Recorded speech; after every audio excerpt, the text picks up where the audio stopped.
رسوله الكريم اما بعد فاعوذ بالله من الشيطان الرجيم بسم الله الرحمن الرحيم ان الله وملائكته يصلون على النبي يا ايها الذين امنوا صلوا عليه وسلموا تسليما لبيك اللهم صل وسلم على سيدنا ومولانا محمد وعلى آل سيدنا ومولانا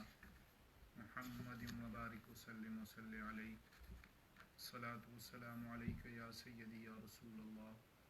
وعلى آلك وأصحابك يا سيدي يا حبيب الله فهو الحبيب الذي ترجى شفاعته لكل هول من الأهوال مقتحم يا رب بالمصطفى بلغ مقاصدنا واغفر لنا ما مضى يا واسع الكرم يا رب صل وسلم دائما أبدا على حبيبك خير الخلق كلهم صلى الله تعالى عليه وسلم. حمد و صلاۃ والسلام کے بعد آج آخری عشرے کا آغاز ہو چکا اور نبی مکرم شفیع معظم صلی اللہ تعالی علیہ وسلم نے ارشاد فرمایا کہ آخری عشرہ رمضان المبارک کے آخری 10 دن اللہ کریم گناہگاروں کو جہنم سے آزادی عطا فرماتا ہے، بخشش اور مغفرت نصیب کرتا ہے، اور ہمارا مقصد بھی عبادات کا، نیکیوں کا، اچھائیوں کا یہ ہوتا ہے کہ اللہ اور اس کے رسول صلی اللہ تعالی علیہ وسلم کی اطاعت و فرما برداری کے ساتھ ساتھ اللہ تبارک و تعالی کی رضا اور خوشنودی حاصل ہو۔ چنانچہ جس ٹاپک کو آج منتخب کیا گیا ہے وہ اللہ عز و جل کی اطاعت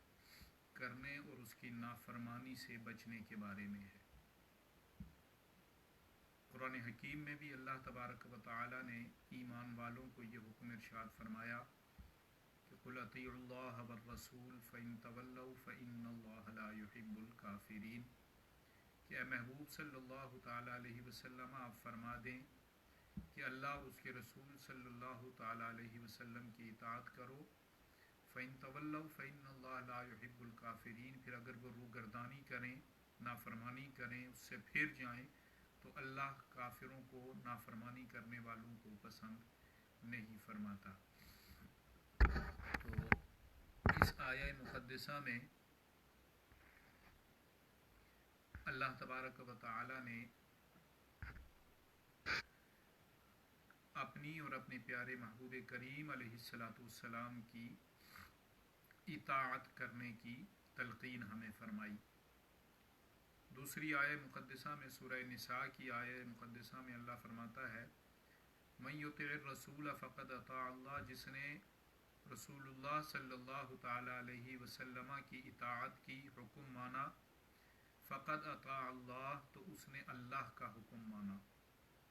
ومن تولی فما ارسلناک علیہم حفیظا، اور بے شک جس نے روگردانی کی تو ہم نے آپ کو ان پر نگہباں بنا کر نہیں بھیجا۔ اس آیہ مقدسہ میں بھی اللہ نے اپنی اطاعت کے ساتھ ساتھ اپنے پیارے محبوب صلی اللہ تعالی علیہ وسلم کی اطاعت کا ہمیں حکم ارشاد فرمایا۔ احادیث طیبات میں حضرت سیدنا ابو ہریرہ رضی اللہ تعالیٰ عنہ سے متفق علیہ روایت ہے، آپ فرماتے ہیں حضور نبی مکرم صلی اللہ تعالی علیہ وسلم نے فرمایا کہ جس نے میری اطاعت کی اس نے اللہ کی اطاعت کی، من اطاعنی فقد اطاع اللہ ومن عصانی فقد عصى اللہ، اور جس نے میری نافرمانی کی اس نے اللہ کی نافرمانی کی۔ اسی طرح دیگر احادیث طیبات میں بھی نبی پاک علیہ السلام نے اپنی اطاعت کا حکم ارشاد فرمایا، اور اپنی اطاعت کے ساتھ ساتھ اللہ کریم نے رسول اللہ صلی اللہ تعالی علیہ وسلم نے اللہ کی اطاعت کا ہمیں حکم ارشاد فرمایا۔ حضرت عدی بن حاتم بیان کرتے ہیں کہ ایک شخص نبی پاک علیہ الصلوۃ والسلام کی خدمت میں حاضر ہوا اور آپ کے سامنے اس نے خطبہ دیا اور کہا کہ جس نے اللہ اور اس کے رسول کی اطاعت کی وہ ہدایت پا گیا، جس نے ان کی نافرمانی کی وہ گمراہ ہو گیا۔ تو نبی پاک علیہ الصلوۃ والسلام نے فرمایا تم کیسے خطیب ہو؟ یوں کہو کہ جس نے اللہ اور اس کے رسول کی نافرمانی کی، یعنی علیحدہ علیحدہ نہ کہو کہ اللہ کی اور دونوں کی نافرمانی۔ سرکار دو عالم علیہ الصلوۃ والسلام نے فرمایا گویا میری نافرمانی اللہ کی نافرمانی ہے، میری اطاعت اللہ کی اطاعت ہے، اور اللہ کی اطاعت جس نے کی وہ میری بھی اطاعت کرے۔ تو جس نے اللہ اور اس کے رسول صلی اللہ تعالی علیہ وسلم کی اطاعت کی اس نے گویا اللہ اور اس کے رسول کی اطاعت کی، اور جس نے سرکار کی صلی اللہ علیہ وسلم کی نافرمانی کی گویا وہ گمراہ ہوا۔ اور حضرت عبداللہ ابن عمر بن عاص رضی اللہ عنہما سے روایت ہے نبی پاک علیہ الصلوۃ والسلام اللہ کی بارگاہ میں ہمیشہ یہ دعا فرمایا کرتے تھے کہ اللہم مصرف القلوب صرف قلوبنا علی طاعتک، اے دلوں کو پھیرنے والے ہمارے دلوں کو اپنی اطاعت کی طرف پھیر دے۔ یعنی نبی پاک علیہ الصلوۃ والسلام نے یہ دعا اللہ کی بارگاہ میں کی کہ اللہ دلوں کو پھیرنے والی ذات تیری ہے تو ہمارے دلوں کو اپنی اطاعت کی طرف پھیر دے۔ تو اس سے معلوم ہوا کہ ہمارا جو بھی عمل ہے، چاہے وہ ہماری عبادات ہیں، چاہے ہمارے روزے ہیں، چاہے ہمارا صدقہ و خیرات ہے، چاہے ہماری اچھائیاں نیکیاں ہیں، وہ تمام کی تمام اللہ اور اس کے رسول صلی اللہ تعالیٰ علیہ وسلم کی اطاعت و فرما برداری، رضا اور خوشنودی کے لیے ہونی چاہیے۔ اس میں اگر ہمارا مقصد اور ہمارا مطمع نظر اللہ اور اس کے رسول صلی اللہ تعالیٰ علیہ وسلم کی اطاعت و فرما برداری ہے تو یقیناً اللہ تبارک و تعالی اس کا اجر بھی عطا فرماتا ہے، اور اللہ کریم اس میں برکت بھی عطا فرماتا ہے۔ چنانچہ حضرت عبداللہ ابن مسعود رضی اللہ تعالیٰ عنہ بیان فرماتے ہیں وَاتَّقُوا اللَّهَ حَقَّ تُقَاتِهِ کہ اس آیہ مقدسہ کی تفسیر میں کہ آپ فرماتے ہیں کہ اس سے مراد یہ ہے کہ اللہ کی اطاعت کی جائے۔ اللہ نے فرمایا نا یا ایھا الذین آمنوا اتقوا اللہ، ایمان والو اللہ سے ڈرو، حق تقاتہ جیسا کہ ڈرنے کا حق ہے، ولا تموتن الا وانتم مسلمون، تمہیں موت نہ آئے مگر اس حالت میں کہ تم ایمان والے اور مسلمان ہو کر اس دنیا سے جاؤ۔ تو حضرت عبداللہ ابن مسعود مفسر قرآن بھی ہیں، صحابی رسول بھی ہیں صلی اللہ علیہ وسلم، آپ فرماتے ہیں کہ اس آیہ مقدسہ سے مراد اللہ کے فرمان میں یہ ہے کہ اللہ کی اطاعت کی جائے اور اس کی نافرمانی نہ کی جائے، اسے ہر گھڑی یاد کیا جائے اور کبھی اسے بھلایا نہ جائے۔ تو اگر ہمارے ہر کام میں، ہر نیکی میں اللہ کی اطاعت اور اللہ کی فرما برداری ہمارے پیش نظر ہے تو یقیناً اس کی برکات سے اللہ ہمیں نوازے گا۔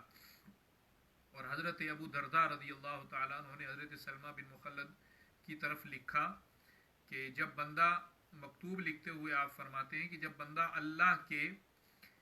کی اطاعت بجا لاتا ہے، اللہ کی فرما برداری کرتا ہے تو اللہ تعالیٰ اس سے محبت فرماتا ہے، اور جب اللہ اس سے محبت کرتا ہے تو اپنے مخلوق کے ہاں بھی اللہ اسے محبوب بنا دیتا ہے، اور جب بندہ اللہ کی نافرمانی کرتا ہے تو اللہ تعالیٰ اسے ناپسند فرماتا ہے، اور جب اسے ناپسند اللہ کی بارگاہ میں ناپسند کیا جاتا ہے تو مخلوق کے ہاں بھی اللہ اسے ناپسند بنا دیتا ہے۔ تو معلوم ہوا کہ اگر ہم اللہ کی اطاعت، اللہ کی فرما برداری کریں گے تو اللہ تبارک و تعالی اپنے دربار میں بھی ہمیں محبوب اور مقبول بنائے گا، اور مخلوق کی نظروں میں بھی اللہ تبارک و تعالی ہماری عزت اور مرتبے کو بڑھائے گا۔ اور اگر خدا نخواستہ ہم نافرمانی کریں گے تو اللہ کے نزدیک بھی ناپسندیدہ ٹھہریں گے، اور اس کی مخلوق کے نزدیک بھی نافرمانی کی وجہ سے، گناہ کی وجہ سے۔ اب آپ مثال دیکھیں کہ جو شخص علیہ اعلان گناہ کرتا ہے اور اسے کوئی حیا نہیں ہوتی، کوئی شرم اس میں نہیں آتی کہ میں یہ نافرمانی کر رہا ہوں، گناہ کر رہا ہوں، تو لوگ اسے ناپسند کرنا شروع کر دیتے ہیں، مخلوق خدا اسے برا بھلا کہنا شروع کر دیتی ہے، اس کے پاس بیٹھنے سے اجتناب کرتی ہے، اس سے باتیں کرنے سے اپنے آپ کو دور رکھتی ہے، اس کے پاس جانے سے انسان کتراتے ہیں۔ تو یہ اللہ کی طرف سے اس کی ناپسندیدگی مخلوق کے درمیان اللہ اسے ناپسند کر دیتا ہے، اور اس کی نافرمانی کی وجہ سے، اس کے گناہ کی وجہ سے، اب نیک بندہ ہے وہ اللہ کا ذکر اس کی زبان پر جاری رہتا ہے، نیکیاں خود بھی کرتا رہتا ہے، دوسروں کو بھی نیکیوں کی تلقین کرتا ہے، تلاوت قرآن اس کی زبان پر جاری رہتی ہے، اچھی بات، بھلائی کی، نیکی کی بات اس کی زبان پر جاری رہتی ہے، عبادت کرنے والا ہے، دعا اللہ کی بارگاہ میں مقبول دعائیں اس کی مقبول ہوتی ہیں، تو آپ دیکھیں گے کہ مخلوق اسے پسند کرتی ہے، مخلوق اپنے لیے اس سے دعائیں کراتی ہے، مخلوق اس کے پاس لوگ بیٹھنا پسند کرتے ہیں، اس کی صحبت کو اختیار کرنا پسند کرتے ہیں۔ کیا وجہ ہے؟ دو انسان ہیں، ایک طرح کے ہیں، دو ایمان والے ہیں، ایک طرح کے ہیں، لیکن ایک اللہ کا نافرمان ہے، اس کے پاس لوگ بیٹھنا پسند نہیں کرتے، اس سے لوگ بات کرنا پسند نہیں کرتے، اور ایک اللہ کا مطیع و فرما بردار ہے، لوگ اس کے پاس بیٹھنا پسند کرتے ہیں، اس سے گفتگو کرنا پسند کرتے ہیں، اس کی صحبت کو اختیار کرنا پسند کرتے ہیں، اس سے دعائیں کروانا پسند کرتے ہیں، اس لیے کہ وہ اللہ کی اطاعت کرتا ہے، اور اللہ نے اس کی محبت کو مخلوق کے دل میں بھی پیدا فرما دیا ہے۔ حضرت سعید بن جبیر رحمۃ اللہ تعالی علیہ فرماتے ہیں کہ خشیت الہی یہ ہے، اللہ سے ڈرنا یہ ہے کہ اللہ تبارک و تعالی کی خشیت تمہاری اور تمہارے گناہ کے درمیان حائل ہو جائے، یعنی اللہ کا ڈر اور خوف، صحیح معنی میں اللہ سے ڈرنا یہ ہے کہ اللہ کے خوف، اللہ کا خوف اور تمہارا گناہ جو ہے وہ مل نہ سکیں، اور اللہ کا خوف تمہارے گناہ کے درمیان حائل ہو جائے۔ راستے میں اگر تم خدا نہ خواستہ تمہارے دل میں کوئی خیال بھی گناہ کا پیدا ہوتا ہے، کوئی گناہ کا ارادہ ہوتا ہے، تو خشیت الہی، اللہ کا خوف اور اللہ کی اطاعت و فرما برداری اس گناہ کے درمیان حائل ہو جائے، یہ اصل میں اللہ تبارک و تعالیٰ کی خشیت ہے اور اللہ تبارک و تعالیٰ کی اطاعت ہے۔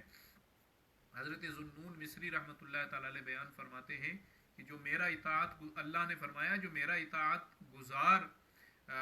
بندہ بن جاتا ہے تو میں اس کا دوست بن جاتا ہوں، بس پھر وہ مجھ پر اعتماد کرتا ہے اور میرا ہی حکم مانتا ہے، میری عزت کی قسم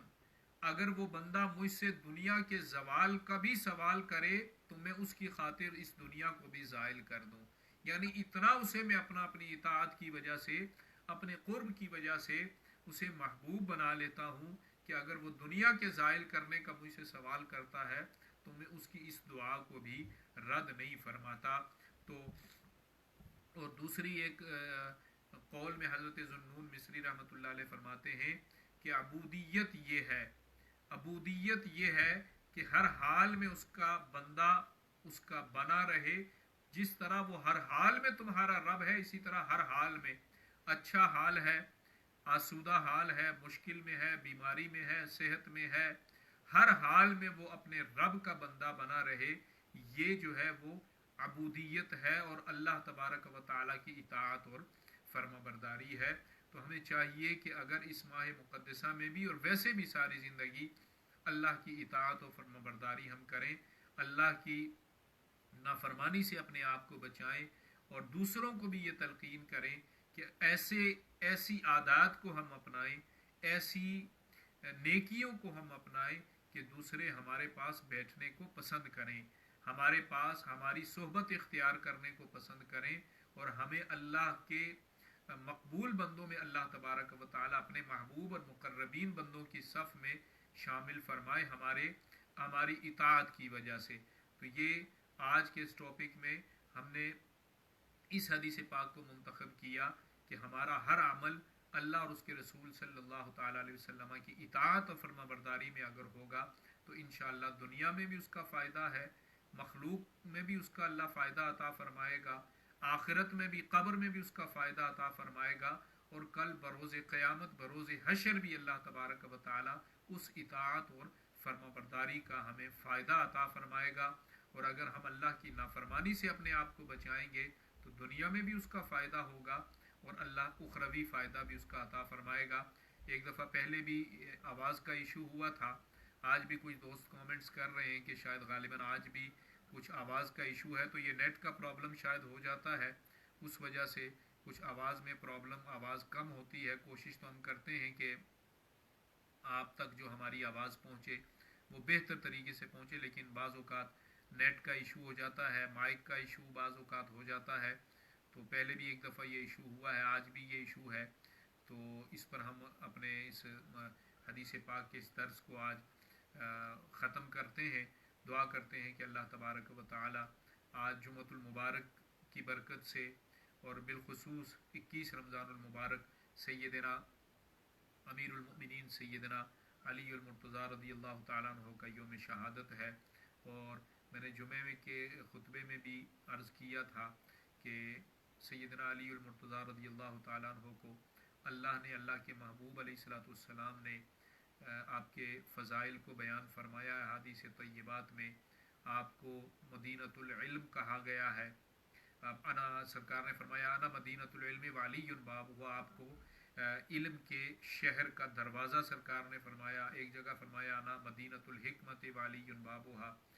میں حکمت کا شہر ہوں اور علی اس کا دروازہ ہیں۔ اور بے شمار اور احادیث طیبات سرکار دو عالم علیہ الصلوۃ والسلام نے سیدنا علی المرتضیٰ شیر خدا رضی اللہ تعالیٰ عنہ کے فضائل سے متعلق بیان کی ہیں۔ آج آپ کا یوم شہادت ہے 21 رمضان المبارک کو۔ آپ کے ایصال ثواب کے لیے جتنا ہو سکے آپ کے توسل سے، آپ کے وسیلے سے ہمیں اللہ کی بارگاہ میں دعا کرنی چاہیے کہ اللہ کریم سرکار کے اہل بیت اطہار کا صدقہ، سیدنا علی المرتضیٰ رضی اللہ تعالیٰ عنہ کے مقبول بارگاہ ہونے کا صدقہ، اللہ کریم ہماری عبادات کو بھی قبول فرمائے، اور ان صحابہ کرام رضوان اللہ تعالیٰ علیہم اجمعین جیسا خوف خدا ہمیں نصیب فرمائے، محبت مصطفیٰ ہمیں نصیب فرمائے، ہمارے اعمال صالحہ کو اپنی بارگاہ میں قبول فرمائے۔ اور جو ساتھی ہمیں دیکھ رہے ہیں، جو اذان ریڈیو سے ہمیں سماعت کر رہے ہیں گھروں میں، اللہ کریم سب پر اپنا رحم و کرم نازل فرمائے۔ آپ تمام احباب کی ان محبتوں کو اللہ اپنی بارگاہ میں قبول فرمائے، آپ کو سلامتی عطا فرمائے، آپ کے تمام مرحومین کو اللہ تبارک و تعالی مغفرت اور بخشش عطا فرمائے، اور اس مشکل وقت سے اللہ کریم پوری امت مسلمہ کو، عالم انسانیت کو نجات عطا فرمائے، اور دوبارہ سے ہماری مساجد کی رونقیں بحال ہوں، رمضان المبارک کی عبادات کی رونقیں بحال ہوں، اور اللہ کریم ہم سب پر اپنا خصوصی رحم و کرم نازل فرمائے۔ انشاءاللہ العزیز بشرط زندگی، بشرط صحت، کل آپ سے اگلی حدیث پاک اگلے درس کے ساتھ دوبارہ ملاقات ہوگی۔ اپنی دعاؤں میں مجھ گناہ گار کو بھی یاد رکھیں، تمام مسلمانوں کے لیے خاص طور پر دعائیں کریں کہ اللہ تبارک و تعالی سب کو مغفرت و بخشش عطا فرمائے اور صحت و سلامتی عطا فرمائے، سب پر اپنا خصوصی رحم و کرم نازل فرمائے۔ السلام علیکم ورحمۃ اللہ وبرکاتہ، وما علیکم الا البلاغ۔